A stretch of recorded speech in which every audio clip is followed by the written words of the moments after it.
Appreciate all of you coming out on a dark, rainy day, and we understand it's sleeting in part of the state, so we've had a substitution on our panel, but it's a real plus, I think you'll find.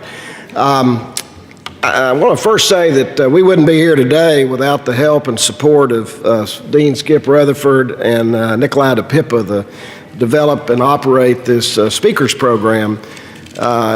It's also supported by many volunteers, such as Bob G. I saw Bob here earlier. He also works with us. The archives of the Clinton School website of past speakers and programs is a global treasure of great ideas and thinking about problem-solving solutions. If you ever get depressed about current events and want to be inspired, take a look at the recordings of past programs at clintonschoolspeakers.com. These days, this program and others are also live streamed globally, and I know many from all over the world are already logged in with us here today, and we welcome you to this proceedings. Our panel is delighted to be here with you today to help initiate the 2018 Global Leaders Summit and Technology Expo, convened right across the street by our partners, Heifer International, and its outstanding team led by CEO Pierre Ferrari and CFO Bob Bloom. Heifer International operates in countries all over the world in its mission to help end hunger and poverty and care for the earth. All of Heifer's country managers from several continents are here in Little Rock this week, and I hope you will meet them after this program and throughout the week. We're all going over there to see the expo after this concludes. I hope you can join us. For those of you who may not know it, Heifer organizes farmers of many types, such as dairy, coffee, cocoa, chicken, into large-scale co-ops, which can serve 100,000 families or more in different countries around the world. These co-ops are properly managed business units, which can boost the income level of farmers so they can pay for better technology, water, power, cold storage, etc., which can lead to further increases in income. For example, a cow that is properly watered with a water system can produce 10 times more milk than one that is not. As we will hear from the panel, who'll take their seats in a moment, this increased income and access to technology can lead to much better lives for the co-op families and communities. The Global Solutions Institute project has a broad spectrum of global partnership, including the University of Arkansas Clinton School, which helped bring GSI to life with the inaugural program back in 2012. The key mission of GSI is to identify proven, commercialized technologies and other solutions, and then help match the solutions with global problems and help them accelerate deployment of the solutions domestically and globally. We'll hear some examples today. While many technology parks and other organizations help develop and commercialize new technologies, we believe that the GSI GTED2 project is the only organization of its type focused exclusively on deployment into the global marketplace. A major part of the Club de Madrid P80 Little Rock Accord, which was signed here in Little Rock in 2012, was to develop the Club Madrid happens to be an organization of 115 former presidents and prime ministers from 80 countries who came here to Little Rock, met with another group that Dr. Eugene Young helped organize with Prince Charles called the P80. The P stands for pension, which is now pension and sovereign wealth funds, try to mobilize capital to solve global problems. In November of last year in Washington, D.C., GSI launched its Fulbright initiative to identify and mobilize for the first time several of the more than 200,000 Fulbright Scholar alumni from 160 countries around the world into GSI Fulbright committees, which can be tied together with social media systems, which we'll hear a little bit about later. These committees can then be exposed to new problem-solving technologies and determine if they make sense for their countries, and if so, they can help identify local partners for deploying the technologies in their respective countries. This initiative was inspired by the former Vietnamese ambassador who spoke here, and he noted that 60% of the ministers in Vietnam, government ministers in Vietnam, are Fulbright alumni, including the Deputy Prime Minister, the Foreign Minister, and the Science and Technology Advisor. To bring everyone up to date on what we've been doing at GSI since the signing of the Little Rock Accord, on June 4th of this year, the United Nations invited the presentation of a Global Solutions Summit, which was organized by Dr. Al Watkins, who, along with Eugene Yun, has been a major part of this effort, starting with the signing of the Club Madrid P80 Little Rock Accord in 2012. On June the 4th, some 500 delegates from around the world gathered at the headquarters of the United Nations in New York to discuss how to more efficiently deploy problem-solving solutions globally. The Heifer co-op model was discussed at great extent, as was the GSI Fulbright initiative, and were very well received. One discussion of a specific problem-solving technology attracted a lot of interest, and this solution was developed by the UK, United Kingdom-based Perpetual Global, of which their head of business operations is here today with us and one of our panelists, which converts plastic bottles into new ester, which makes garments, which can make these high-quality garments at a lower cost than conventional means by petroleum companies using 75% less power and 85% less water. And see, Rush Deacon, the CEO of Arkansas Capital, is here, and he actually visited the plant in India that's doing 2.5 million bottles a day, and it is much in demand. I believe they have orders for some 8,000 tons, and they have an express desire for 800,000 tons of product, and they're actually looking to put a facility here. And so Mark Lepresto, who's here, well, you'll hear more from him on the panel. Well, forgive me for taking time from our program for conveying this background information to you, but we felt the information the panel will be discussing will be much more meaningful for you if taken in the context of the overall Global Solutions Institute mission.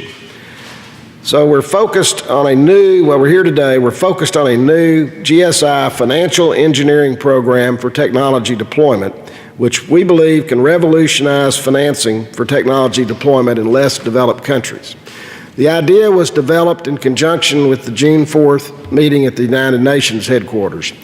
It involves a new nonprofit global leasing company to purchase and deploy technology solutions like water technologies, microelectric grids, telemedicine, and more, to large-scale Heifer International and other farmer co-ops. And the magic sauce is the leases can be guaranteed by major corporations as well as some foundations that see it in their interest that these farmers be successful, because ultimately they supply these large corporates. Due to the success of the Heifer co-op model, no significant losses are anticipated, and the guarantees should not really be material to the larger corporates, because the lease payments can be structured with low initial payments as the technology improves the output of the farmers. And as the leased income develops technology develops more income, the lease payments can rise, and then eventually the farmers will own the technology. So with that, I'll ask our panelists to take a seat up here on the panel, all four of them, and I'll introduce them. Matter of fact, I'll go ahead and start introducing them. So James Schwinn, who is approaching the stage now, is a recognized financial engineering expert with over 25 years of experience with international financial institutions, including ING Barings and Citibank in multiple countries around the world. At Barings, he led an international structured finance business that funded over $9 billion of transactions over a wide range of asset classes. Over his career, James has lived and worked in New York, Amsterdam, Sydney, Calgary, Houston, and soon Washington, D.C. However, he's a closet Arkansas Razorback and ultimately plans to return to Arkansas as his last stop. Mr. Lars Willy, who's to my immediate right, is CEO of WeConnex AG of St. Gallen, Switzerland. Mr. Willy's been to Little Rock 4 times, but he's an expert in technology deployer with many years of experience in countries throughout the world. His Nexus projects focus on working directly with partners like Heifer International to empower small stakeholder farmers and fishing communities by sourcing and deploying interesting technologies into a system for renewable energy generation, drinking water, sanitation solutions, waste management, waste to energy, mobile communications, internet access, and more. Done amazing work in countries all over the world, and we're honored to have him here today with us. Dr. Eugene Yun, who I mentioned earlier on the far side of the table, is founder and strategist of Simverse, a blockchain project with a new platform for decentralized peer-to-peer networking. He's also CEO and managing partner of EOS Investment Partners based in Seoul, Korea, and is a co-founder and managing director of the P80 Group Foundation. As mentioned earlier, the P80 Group was established with Charles, the Prince of Wales, to encourage the 80 largest pension and sovereign wealth funds from around the world to mobilize large-scale capital to solve global problems. He holds a PhD in economics from the University of Minnesota and earned his undergraduate degree in economics at Yosin University in Korea. I think he gets the award for coming here the farthest. Lars is a close second. Mark Lepesto, I mentioned earlier. Mark Lepesto is Director of Business Development for Perpetual Global Technologies. This is the technology I mentioned that has breakthrough to convert and is converting 2.5 million plastic bottles a day into ester, which can be used for making garments, but also many other things like medical supplies, uniforms, wrap for food, and so forth. He has spent 16 years with Bankers Trust, ending up as managing director responsible for the London-based Client Risk Advisory Group. He was top ranked globally for 3 consecutive years by Euromoney. Mark has a BA honors from the University of California, Berkeley, and an MBA from Wharton's, specializing in finance and strategy. So we're delighted to have the panelists here today with us. I'm going to start with our architect of this new financial engineering program, James Schwinn. James, could you kind of give some background about this GSI Global Leasing Company Finance Initiative and how it can be constructed? Sure, absolutely. Do I need the please? Okay. Is that okay? Great. Thanks. Okay. Well, the basic idea behind the leasing company is to form a nonprofit entity to purchase and lease proven problem-solving technology solutions. As Mark indicated, like water, microgrid power systems, other infrastructure, and productivity-enhancing technologies. To do this to Heifer International and other farmer co-ops in developing countries. The strength of the program comes from an assurance of payments under the leases, from guarantees from multinational corporations, some foundations, and where appropriate, we would be looking to enhance those assurances with Ex-Im Bank, USAID, and OPIC protection mechanisms of various types.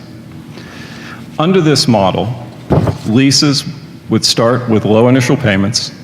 They would increase as the leased assets help co-ops generate more income.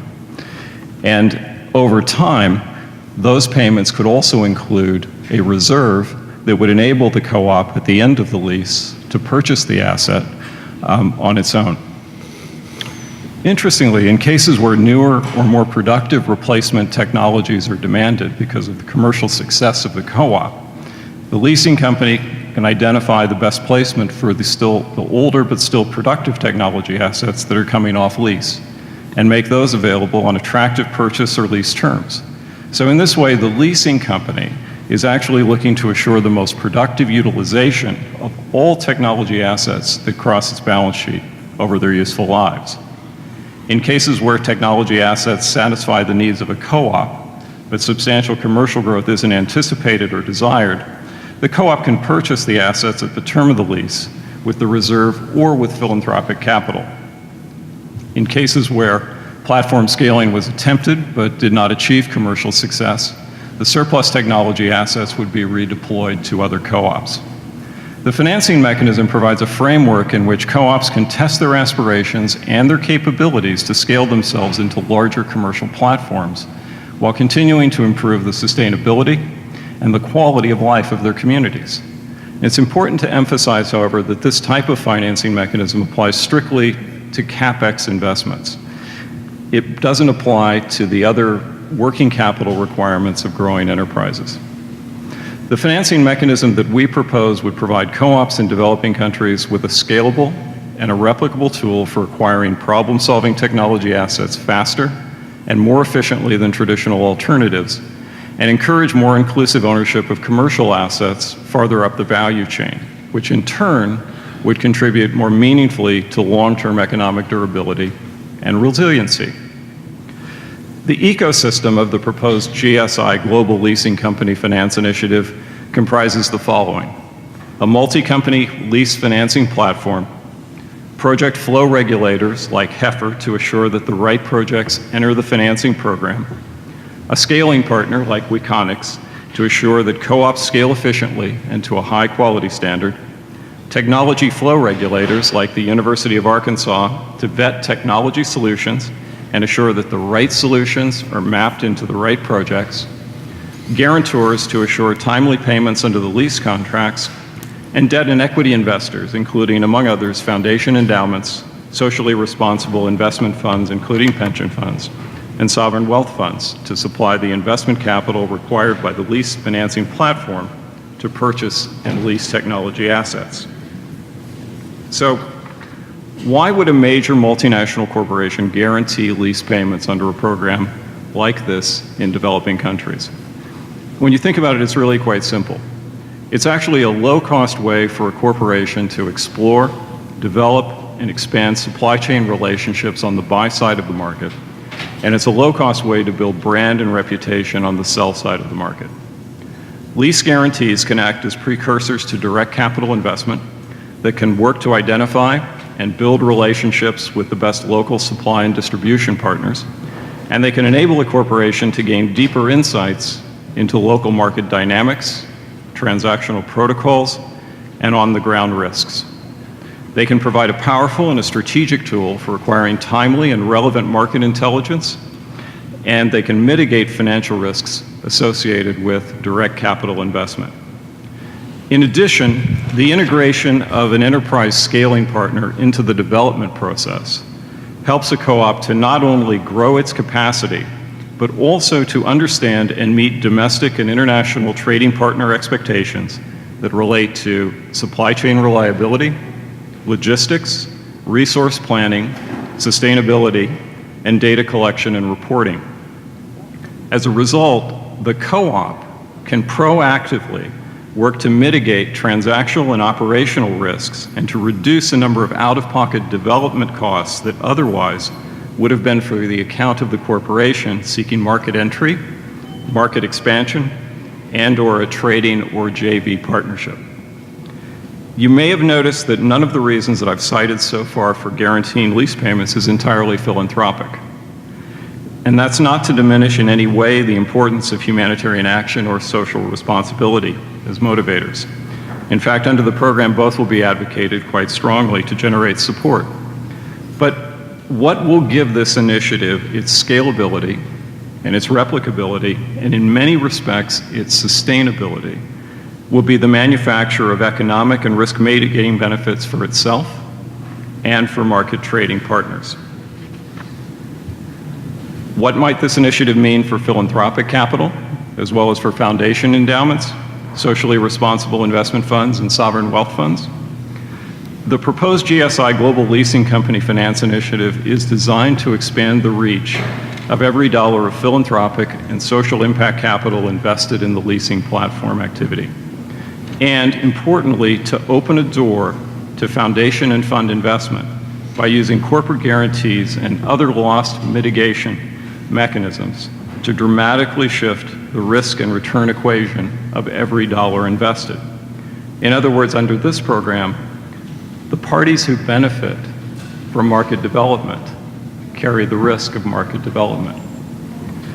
Under the envisaged lease financing structures then, philanthropic capital, foundation endowments, socially responsible investment funds, and sovereign wealth funds should not only expect to achieve philanthropic aims, they also should expect to receive back their invested capital along with an appropriate risk-adjusted return, and importantly, have the opportunity to reinvest that capital and return back into the program to generate further philanthropic impact and market returns on a continuing basis.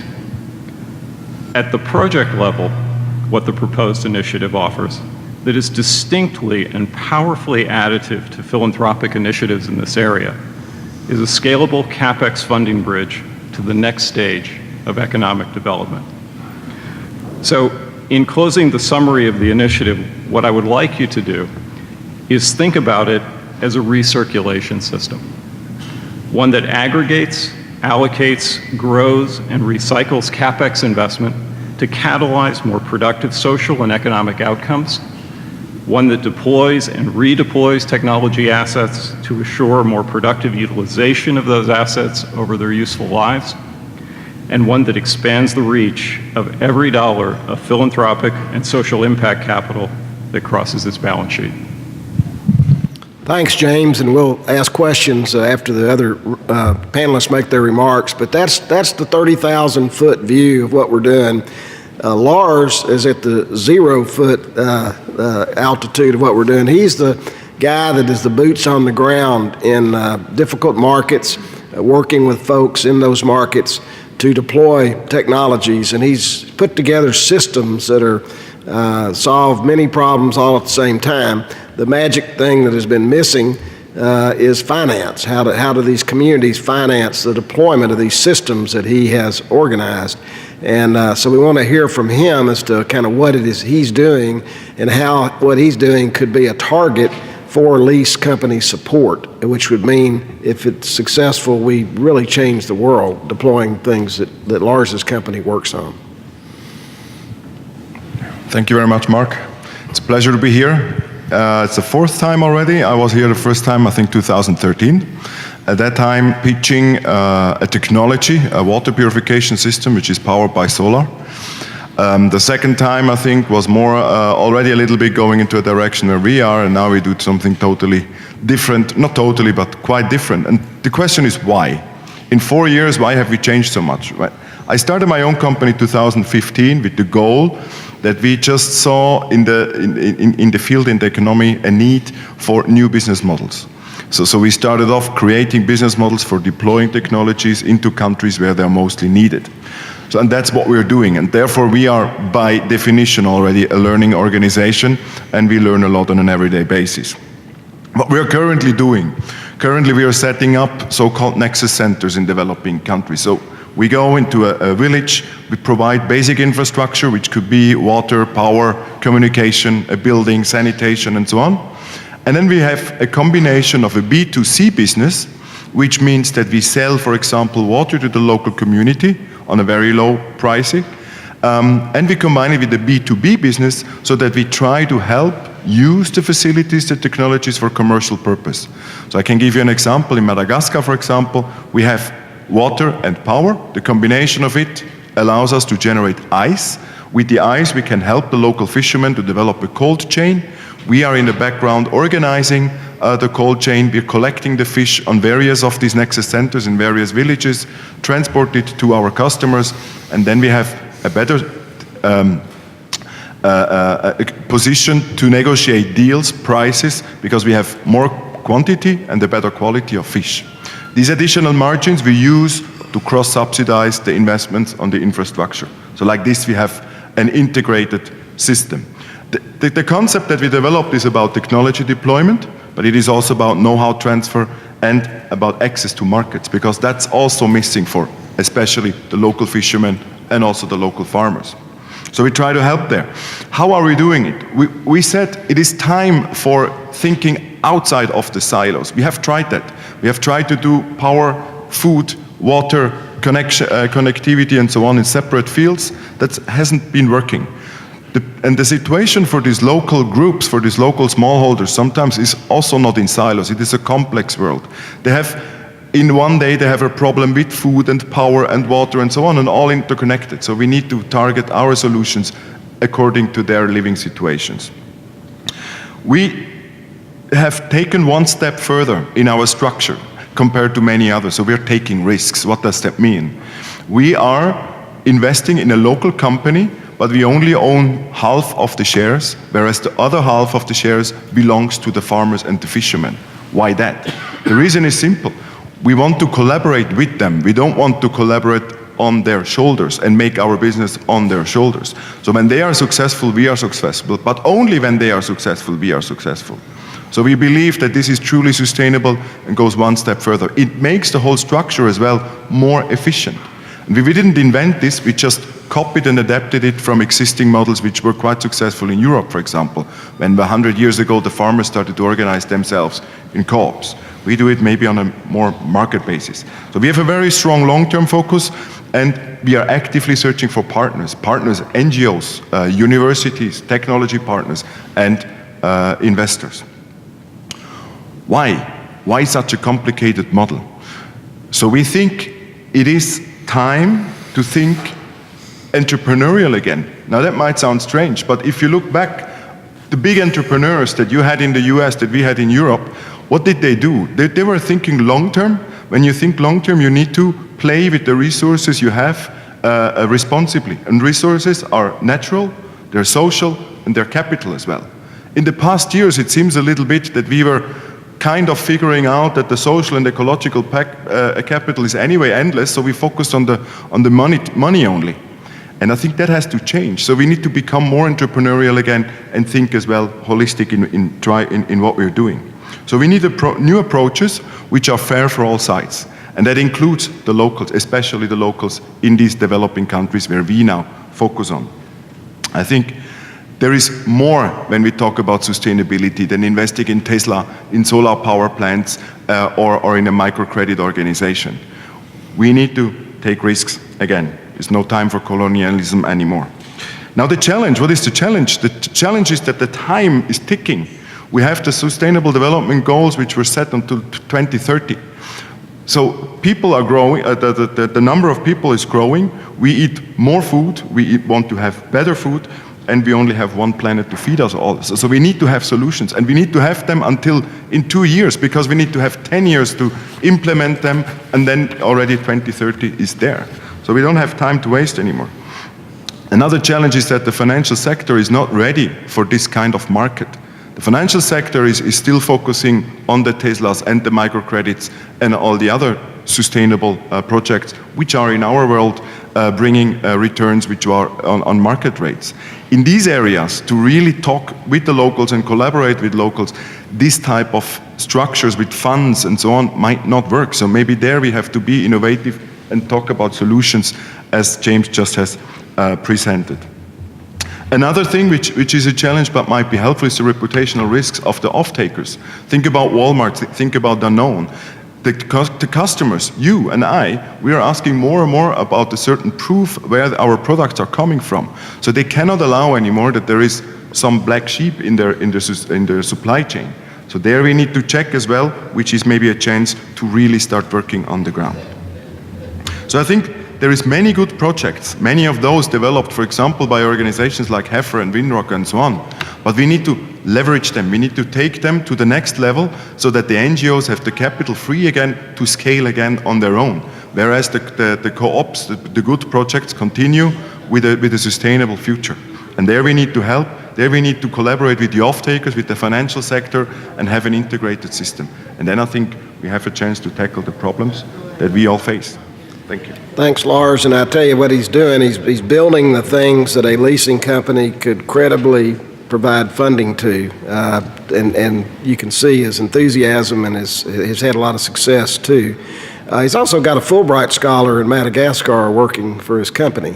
He's helping us set up a committee there in Madagascar. So Mark Lepesto is here, as I mentioned, from London via Seattle, but we're delighted to have you here. Everybody says, well, you keep talking about solving problems but technologies. I mean, give me an example of what you're talking about. Well, on the cover of National Geographic a couple of months ago was a big ocean full of plastic, and you keep seeing articles about plastic, and what are we going to do about plastic and so forth. Well, they've spent a lot of money and a lot of time to develop a technology that is able to take plastic bottles at scale, produce this ester, which I'll tell you about, but do it less expensively, as I mentioned before, than the conventional oil and gas companies can.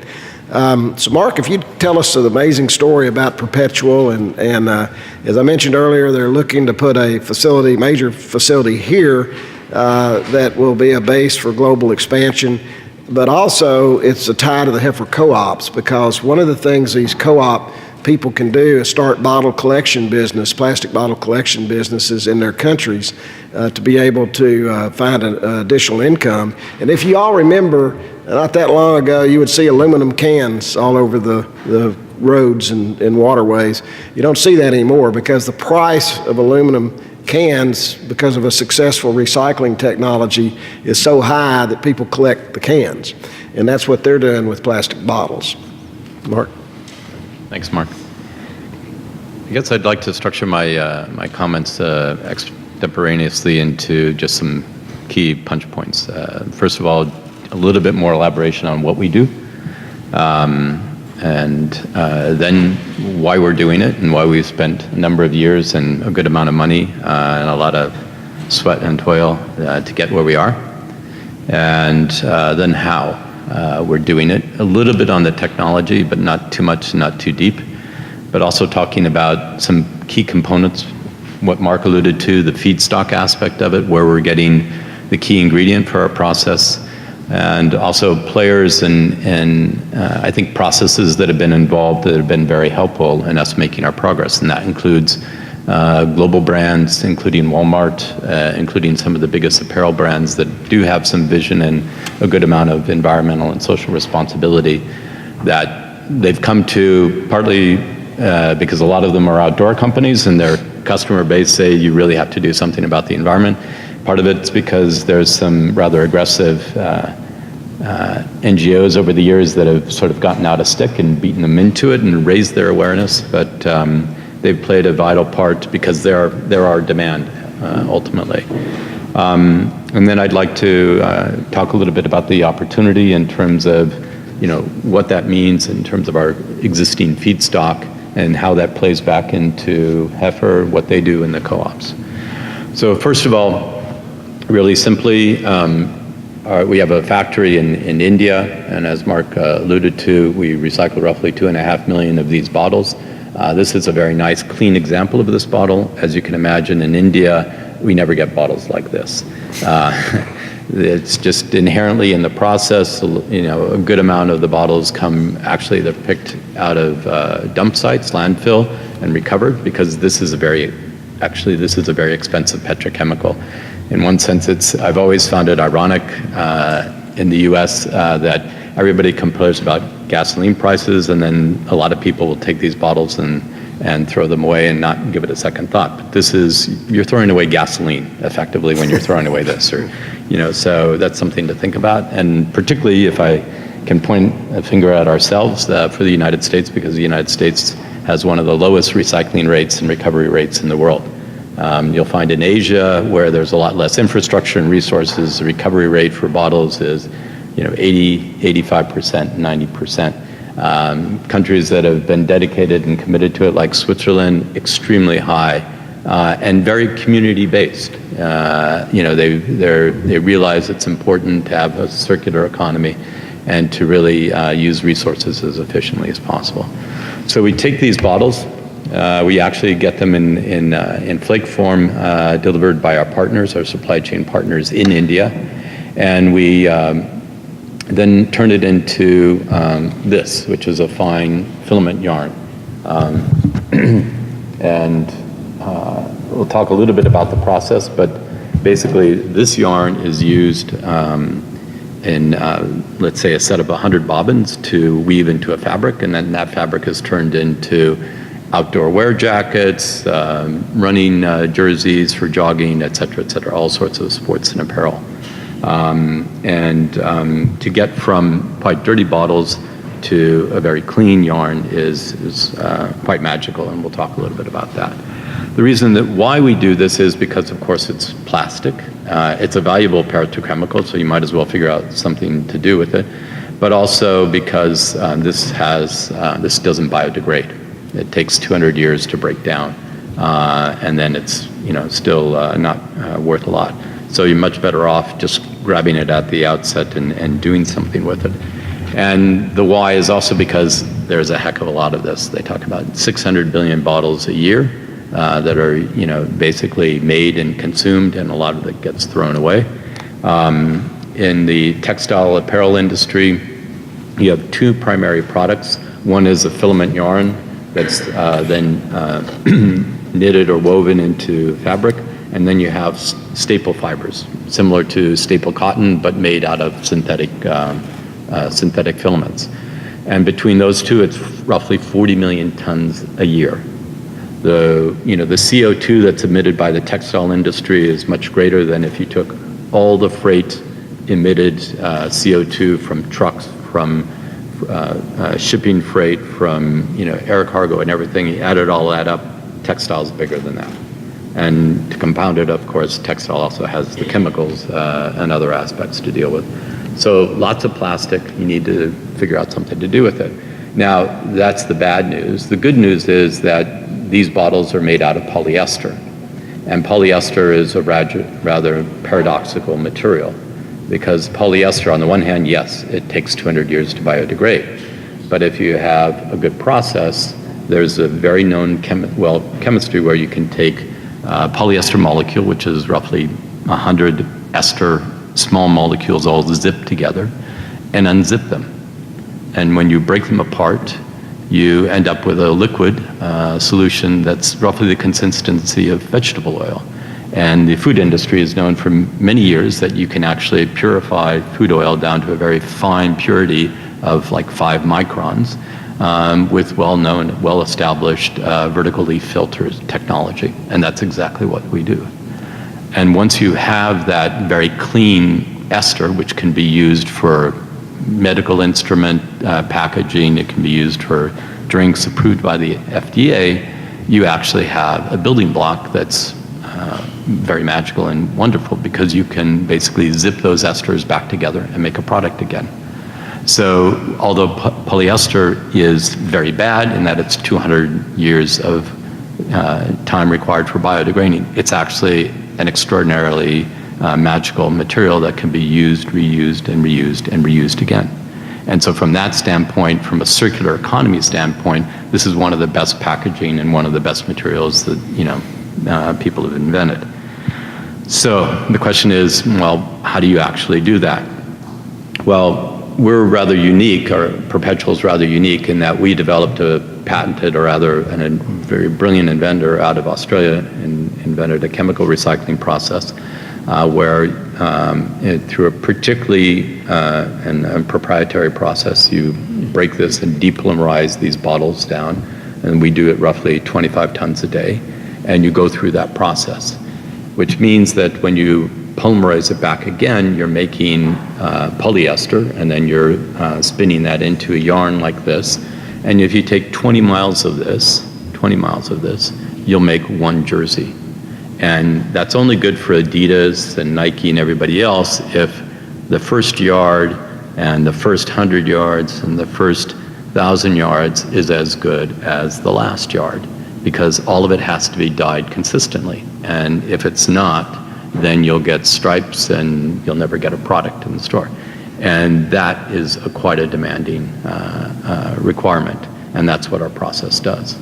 And it's our plant in India is the only plant in the world, but it's one that's scalable, which means like all petrochemical plants, where they get the real big efficiency is when you go and you build your first plant.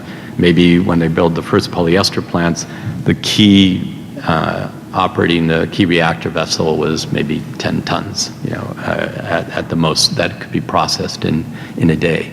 And now those reactor vessels are at 1,000 tons. But the required energy and electricity and so on doesn't go up linear. It's a fraction of that, which means your energy costs, your environmental impact goes down. This process is scalable. Almost everybody else in the world that recycles bottles does it with a mechanical process that is not scalable.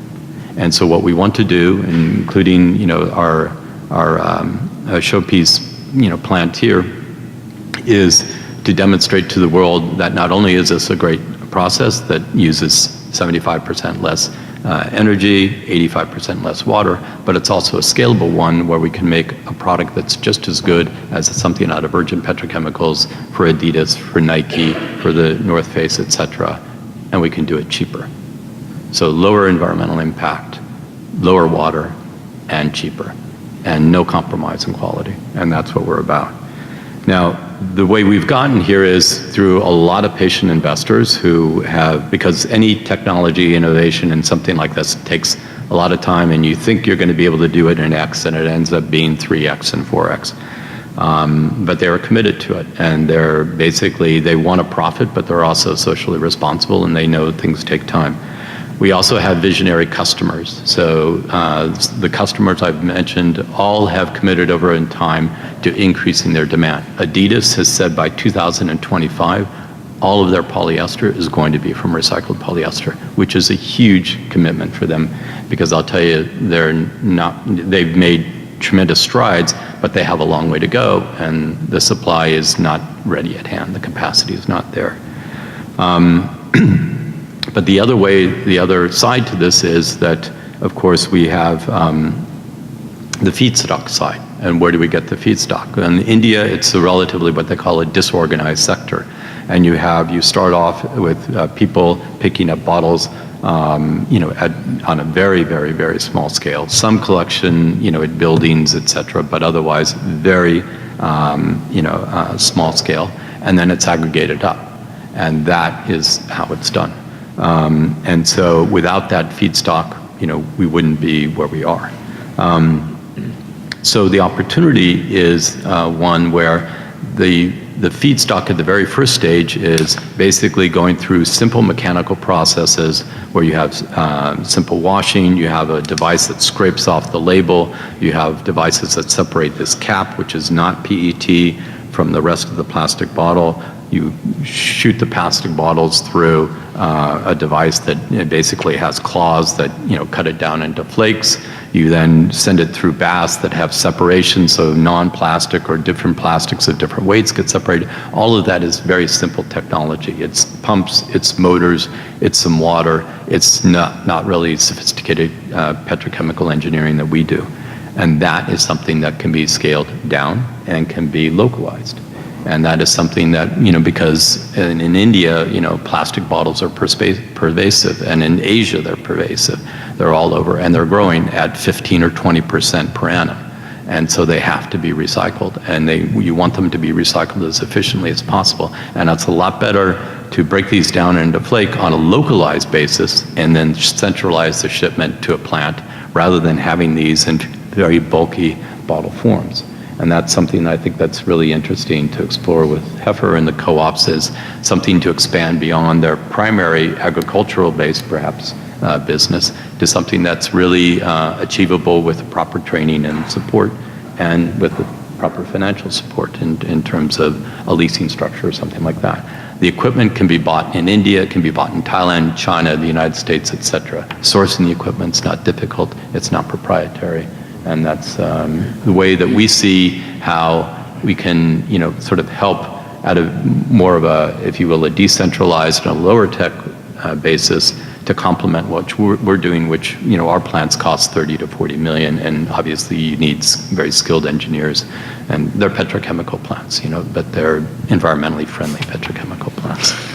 Thanks, so, Mark. And I will say this, a lot of you don't know this, but in addition to what we're doing with Heifer on the co-op collection effort, Adidas actually has a plant here in Little Rock at the port making garments, employing 500 people, or scaling up to employ 500 people.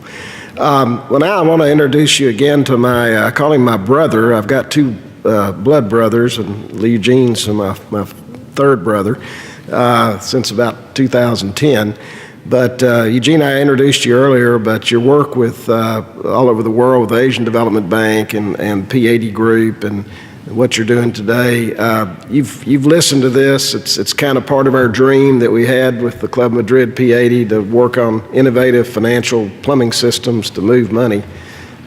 Please, the floor is yours. Thank you very much. It's wonderful to be here again.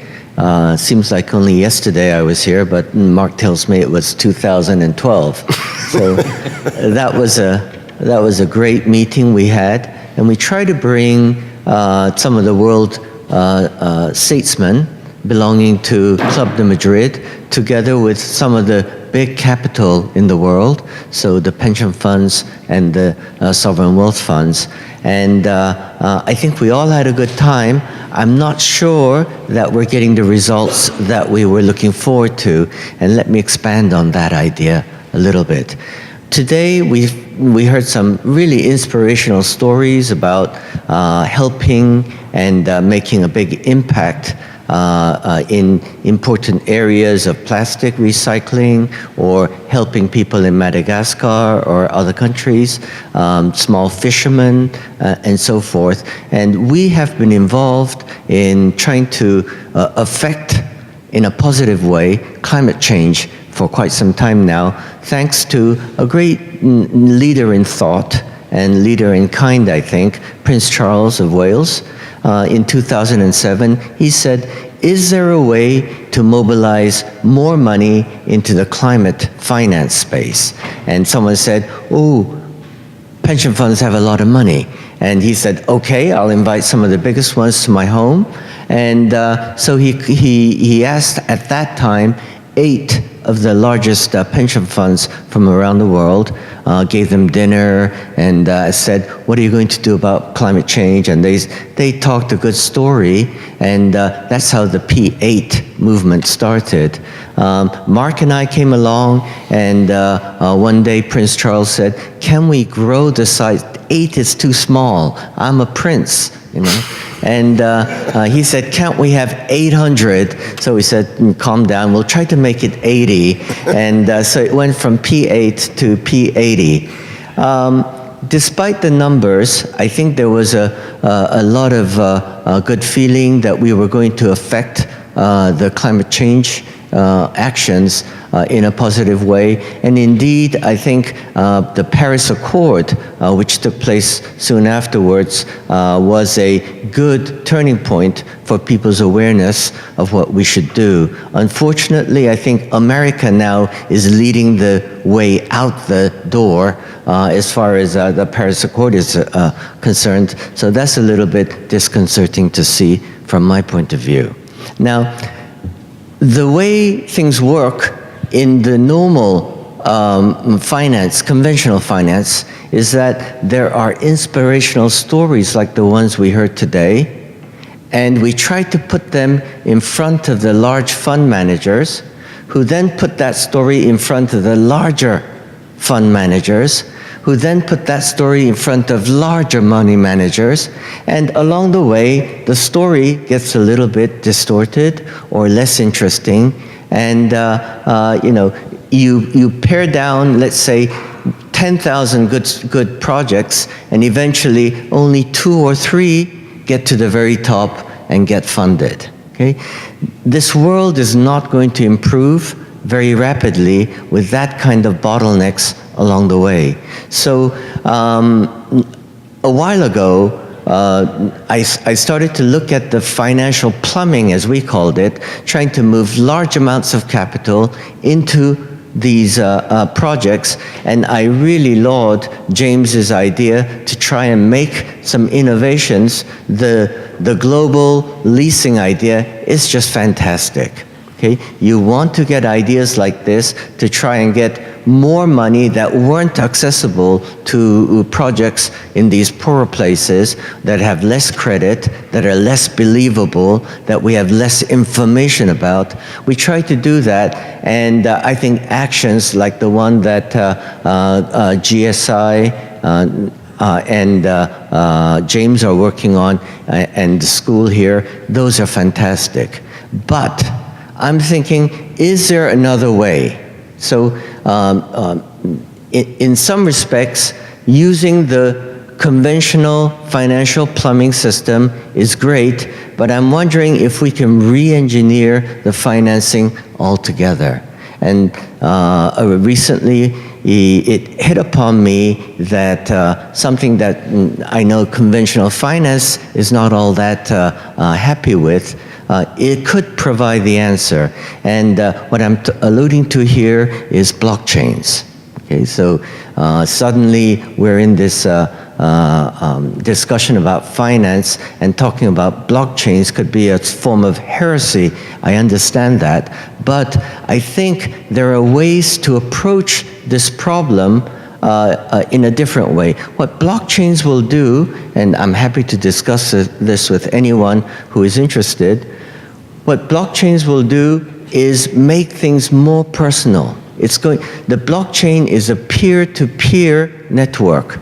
Okay? So it's not peer to big business and business to business. It's actually people like us. If you heard these stories, how would you have reacted tonight or immediately? Would you be able to invest in, for example, the recycling of plastics? Okay? Perpetual is a great idea, but normally you would have to wait for a fund manager to organize a fund. You have to get people, and someone studies their project, does analysis, maybe visits India and so forth, and by that time you're not inspired. You know, the magic has worn off. But if Mark is able to talk to you over lunch, or maybe by email, or by video conferencing, and really tell you his story, sometimes it doesn't need all these intermediaries to put your money to work here. Now, are we looking for $10 million checks from each one of you? No. If you work the blockchain technology properly, it is possible that we do a crowdfunding kind of idea so that each of us puts in $100, $10 even, okay? Or if you have the money, like Mark does, maybe $1 million or $2 million, okay? So these things are possible, and the amazing thing is that these are all contracted out. So some of the issues that James worried about, you know, who is going to give the guarantees, and so we can work out the guarantees as well. I have a lot of credit that I never use. I bet some of you have credit you never use. Why not get those credits together and guarantee it instead of waiting for Walmart or Danone to come and do that for us? I think that individually we have much more power to try and move the world, and that power is being wasted right now because no one is connecting us properly. So since the beginning of the year, I've been looking carefully at how we can re-engineer all these interactions, and I feel that blockchain is the answer, and or can provide some of the answer, and that's why we started this project called Simverse. If you are interested, please come to the website, take a look. There's a white paper that will explain some of our philosophy and our technology. But what I want to try and impress upon everyone is that these are wonderful projects. We can be inspired, and we can take up the arms and go to action. Thank you. Thanks, Eugene, and I think that concludes our panel, and I don't know if we have time for a question or two, Bob? Yeah, time for a couple of questions.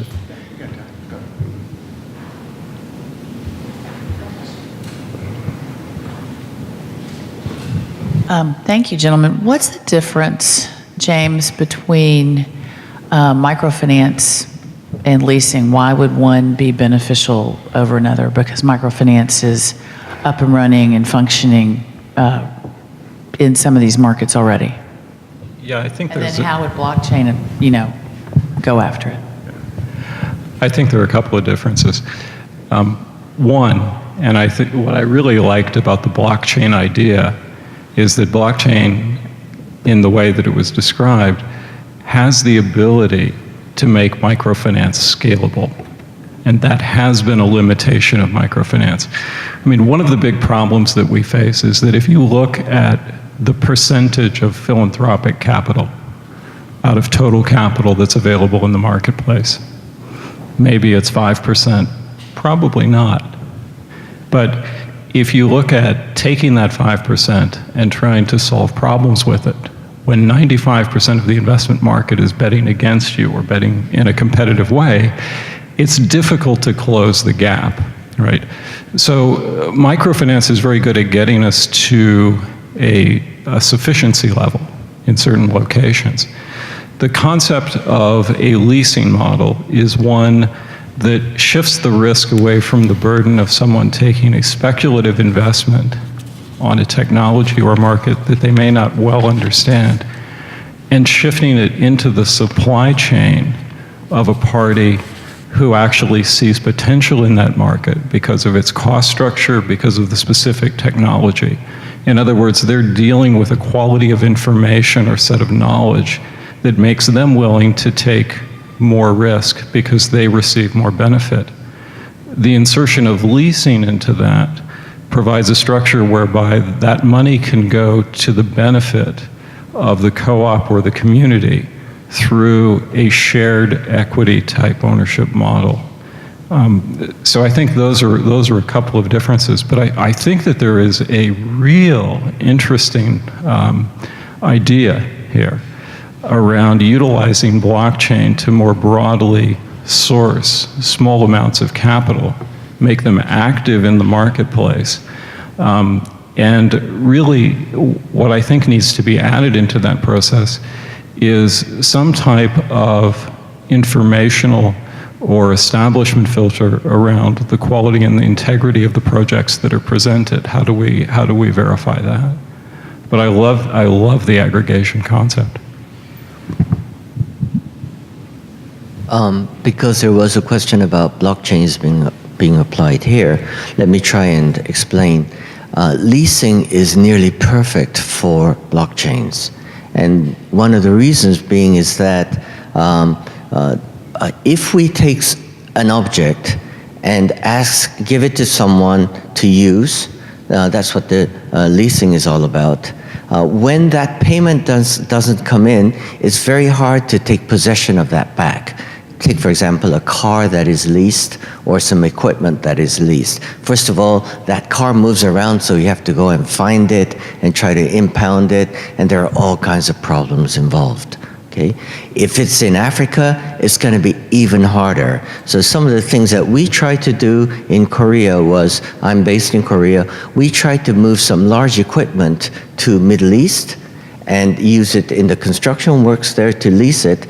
But the Korean leasing company said, well, if it goes there and is used locally, if they don't pay back, what are we going to do? We can't bring it back. It's really hard. There are laws, blah, blah, blah. Okay? So